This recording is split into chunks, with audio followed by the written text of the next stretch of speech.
Sabi na yun, 9 doon na daw yan sa kanila.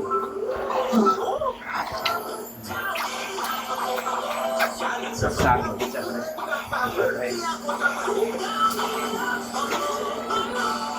First I was afraid, masasapak ko yun. Pero dahil sa'yo, ayaw mo na! Ako, bibisarap at tumugot, bibisarap at tumugot.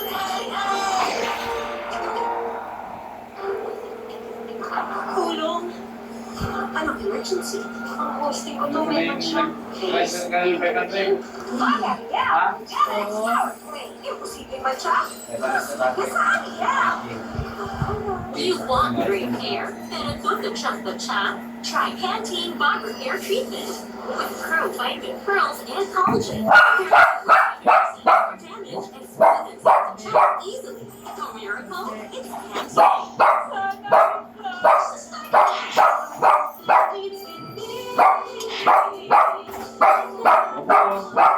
Nabigay natin. What?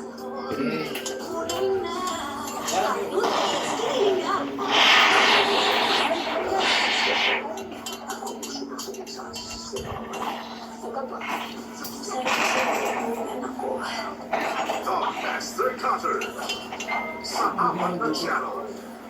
Mabilis effects ang sikreto ni Martin.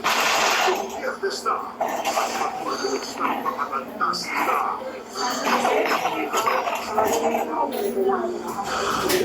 Task Force 5. Online for Season 5. Just watch the shows and wait for them to post all lucky numbers of the day. Find our website, get a look at personal details, and get a chance to win up to 100,000 pesos. Sa bawat simula ng araw, sa bawat mahalagang balita, sa bawat oras na kailangan ng katotohanan, pesa at puso kami nakabantay sa bayan dahil kung araw namin nahahalagaan ang iyong pagtitiwala.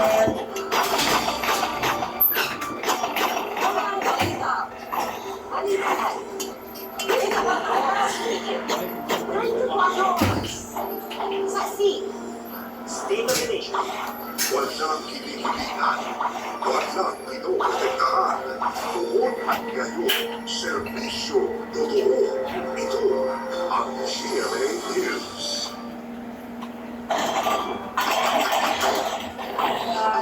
Para po sa panahon, ang lalaking ng paglalaki umano ng dating mosa para nakapagpipil ng pera na palit ang pagpapakalan ay masiselang bibili nila. At nakatutok si John Consulta, exclusive. Pagkakuha ng senya sa pagkakas, lumapit sa kwarto ang mga kandiba ng NBI Bulacan South District Office sa isang motel sa Malabon. Ilang sa gitna, hindi na nakapalag ang suspect na inabunang nakahiga pa sa kama. Nakasasabi mo kami namin nila sa lahat. Ayon sa NBI, bakit sa kanilang complainant matapos umanong mag-demand ng 20,000 pesos at pag-ipagtali ang kanyang dating karelasyon.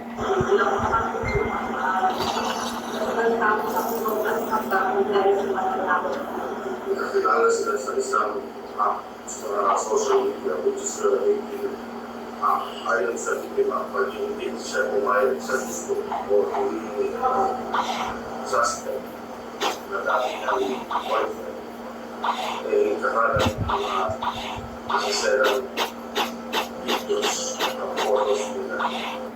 Sinusulungan pa ng GMA News na makuha ang pahayag ng suspect. Pinupiska ng NBI ang cellphone ng suspect na nagkalaman ng mga suspect videos na ipinanakot niya sa kanyang dating nobya. Nakasuhan namin sila ng variation of RA 9995 which is anti-photo and video police of 2009 in relation to RA 10175 which is the cybercrime prevention act of 2012. Sa konsulta na 24 oras.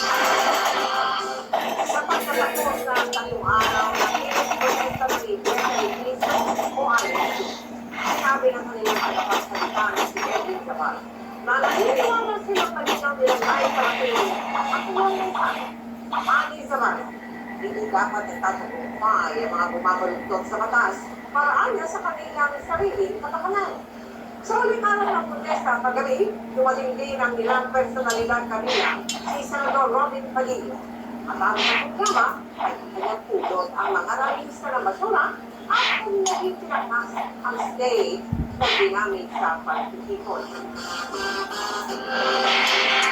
Ang ito po sa mga rider, huwag basta sa lubang Pampanga, isang rider ang tumama at nasagasa ng San Pedro na katulog si Sandy Salfan ng Television TV. Bago mag-alas 6 ng umaga kahapon, sa katuwatan at pansamantalang ito sa gilid ng kalsada, ang isang motorsiklo nooy nasa shoulder na dire-diretso at nasagi ang jeep. Tumalbog ang motorsiklo, tumama sa kasabay ng motorsiklo at nagulungan ang rider. Kuha ang motorsiklo sa barangay San Roque Arco sa Lubang, Pampanga. Nagtawag mga gasgas ang 21 taong gulang na biktima. Ngayon maayos na ang kanyang kalagayan. At talagang posibleng magulungan siya. Well, in this case po ay tuwal po siya outward napakaswatumal po at siya po ay ligtas. Patuloy ang paalala ng otoridad sa mga motorista na mag-ingat sa kalsada, lalo ang pagkako at pag-overtake upang maiwasan ng aksidente. Sinisila pang makuhanan ng pahayag ang biktima. Mula sa GMA Regional TV, Sandy Salvacio, nakatutok, 24 oras.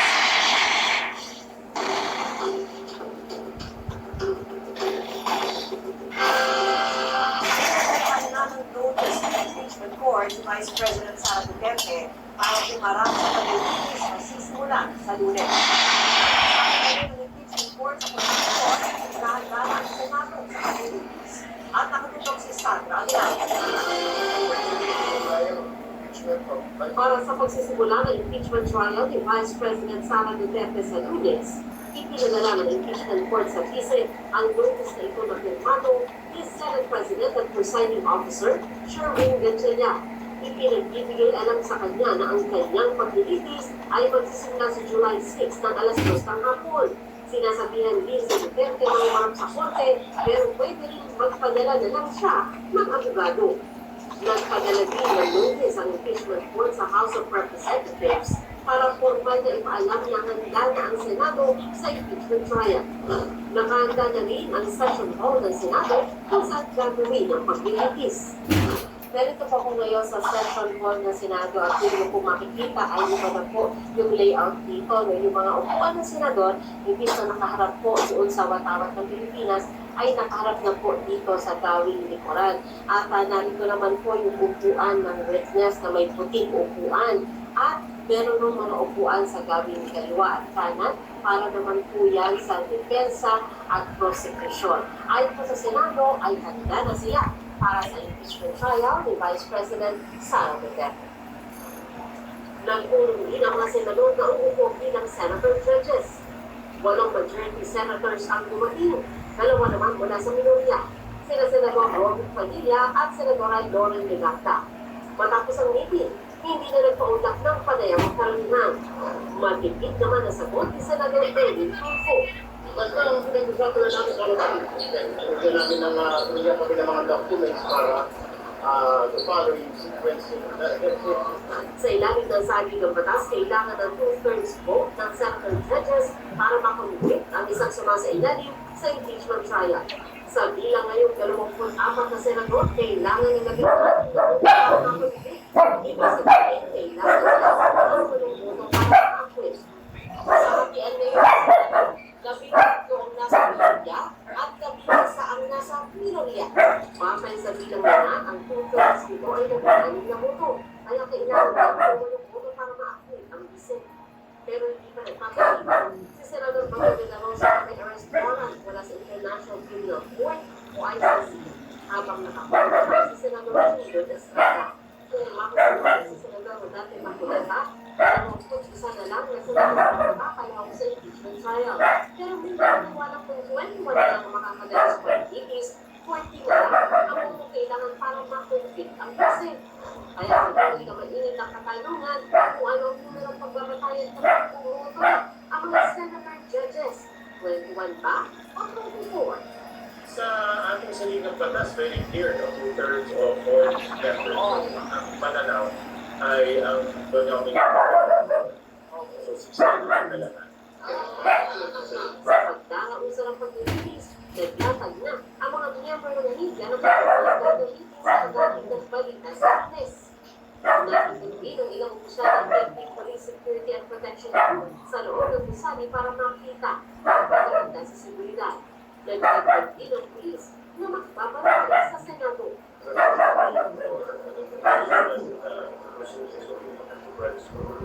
Sa Aguinaldo ng Pututo, 24 oras.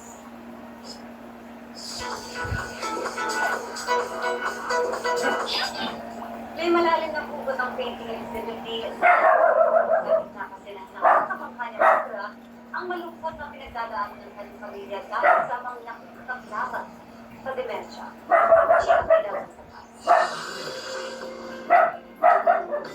Bago ang views ng painting exhibit ni Solen Yusa, pero ang ganda ng naluluyang halaman, subject ng kanyang obra, may mas malalim na hugot. It's really using nature and foliage as a metaphor, as a language, and also as the visual. So it's about growth, and it shows how life is always shifting, always changing. There are dark moments, like there are brighter ones, and you just have to learn to step out into the unknown. That's the whole vibe of the exhibit. Inspirasyon niya raw sa ilang niyang paintings ang pinagdaanan ng kanyang pamilya ngayon. Pagkulan ang kalinga sa kanilang ama na may dementia. Memory fades away, so that's what this is about. And I feel like, and then field of intention flowers, that's my dad's favorite flower. Pero abstract and I can find him still. Kasi he cannot recognize me and everything.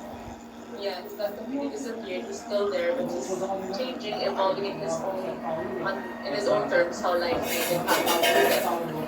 So parang it's all about that. The landscape of growth with it. He's here with us. He's alive, but he's not there. Ano mo yun? Dementia syempre is a very difficult disease. Mabuti na lang daw at kahit papaano ay may outlet si Solen para ilabas ang pinagdaraanan. Pero habang nagkukwento siya ng ilang partikular na insidente sa buhay nila, ramdam ang pagiging emosyonal niya.